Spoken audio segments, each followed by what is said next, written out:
saddle up, people, because Westerns are back, and it's all thanks to movies like No Name and Dynamite. Where's the gold? We ain't after the gold, just the bounty. What they look like? Un gringo y un chino. Excuse me, gentlemen. I sell candles.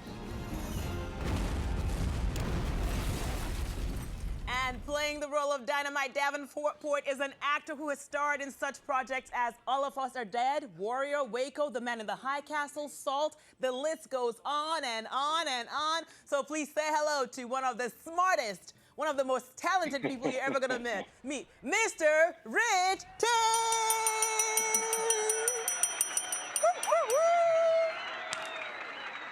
Good morning, Rich. Good morning. How's it going? All is well. Can't complain. So you know I was not just being all extra about you being super smart, because you are. You're being a little extra, but it's okay. Come on! How am I extra? I am not extra, Rich. I have the proof. Yale, law school. Like, does that not say smart to you? I think that says hardworking.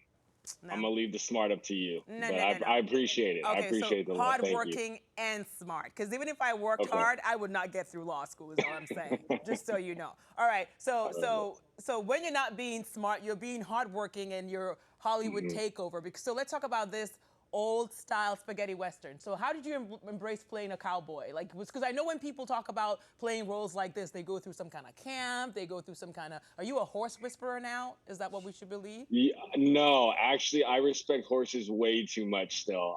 I was a little bit fearful then prior to entering this show, but a little bit more confident, I have to say, thanks to people like Clint Lilly, who was our stunt coordinator, who made me feel right at home.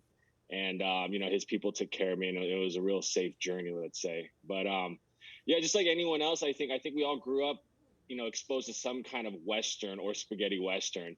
The cool thing about No Name and Dynamite is that we really kept it true to the genre of a spaghetti Western. And, I think a lot of the new generations aren't so familiar with that versus like, a Western you would see maybe now like on HBO or something like that. This is a very specific genre, shot in 2020, 2021, and to walk away from it and reflect back that we actually shot it in the Los Angeles area, up in the Canyon Country, during pre-pandemic, during the pandemic, it was pretty remarkable. All right, so I'm gonna add smart, hardworking, and master manifester, because there's a picture of you as a kid where you were dressed as a cowboy. Did you manifest this Dynamite role? You know what? I got to give it up to my pops, because he actually, growing up in his era, that's my dad right there, which is funny. And he grew up in San Francisco, in the Bay Area.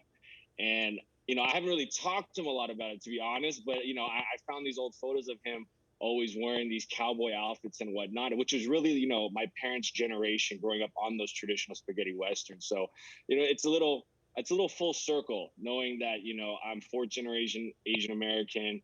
My dad is second, my mom is third. And to know that my dad grew up watching these, and, who would have known so many decades later his son would be starring in one of these, in 2021, 2022. All right, so your dad is the master manifester, kind of, sort of. But okay, so. Yeah, I'll give it up to him on that, for sure. Okay, so we're going to be checking this out on Prime Video, and we're going to also be seeing you. We've actually seen you guest starring on a couple of episodes of Magnum PI this season. We have a clip. Let's take a look, and then we'll talk about Tower, okay? Cool. This is where it went down. So where exactly was he taken? I told you. Here. Here, where? By the entrance, in the parking structure, and where was Toshi's car? Details matter. All right, there goes Tower, towering over people, making moves. So what do you like about, you like the fun thing about, I guess, being an actor, which I am not, is like going from one different genre to the other. We're talking about you being a spaghetti Western, and now here you are in Hawaii shooting Magnum PI, is a completely different genre. Definitely.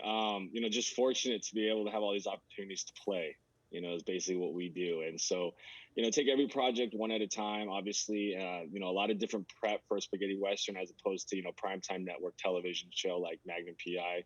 But, every opportunity I get, just extremely grateful. And I approach everything the same way. So, whether we're shooting in LA, we're shooting in New York, or in the Hawaiian Islands, work is work, and just very blessed to be doing all that I'm doing.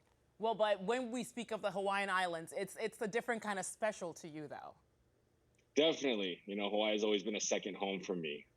Growing up as a kid in LA, definitely split my time there with family and friends. And, as you mentioned, upon graduating Yale, I was actually able to pursue my JD MBA, my law degree in business school in Hawaii at the University of Hawaii, and have a ton of friends and family there. They've all been rooting for me for decades now. So, any opportunity I get to go back to Hawaii to film is always, it's a homecoming for me, and it's, I get to see friends, I get to eat well, I get to enjoy the weather, and I get to work. So no complaints at all when I get to shoot there. Yeah, and you've been seriously nonstop working. I know you were shooting 2 series here in New York, and also back to me saying how super special you are, aside from the law school situation or the Yale situation. Okay, so you played football all your life, and then you also have a black belt. What, in Taekwondo? In Taekwondo, that's right. Just a little different than I think other traditional quote-unquote Asian families. My parents were so Americanized that they actually prioritized the athletics with my brothers and myself. So growing up, it was always sports first, academics second, and there was no room for the arts. So a little ironic that now, I've been working in this crazy industry as a full-time actor, knowing that the first half of my life was basically sports and academics. But I was able to fulfill my first childhood goal of playing Division I college football at Yale. So really, I went to law school and business school to buy me some more time because I didn't want to make a career choice, to be honest. Seriously? That shows how special you are. Who goes to law school to buy time? At least you got accepted. They would be like, woman, don't even try. don't even try. But seriously, Rich, such a pleasure getting to know you. Seriously, I'm probably going to be that kind of person that's on the other side of the law, so I'll be calling you if I do something to help me out. I got you. Okay. See, he said he's got me. I have the best lawyer ever. All right, well, we're going to be checking you out. Your new film, No Name and Dynamite, which is currently on iTunes, Amazon, and on demand. And we'll be seeing more of you soon when you come back to New York. Come back to New York, and then we'll talk about the other series you're working on, okay? No doubt. I appreciate it. Such a pleasure to meet you.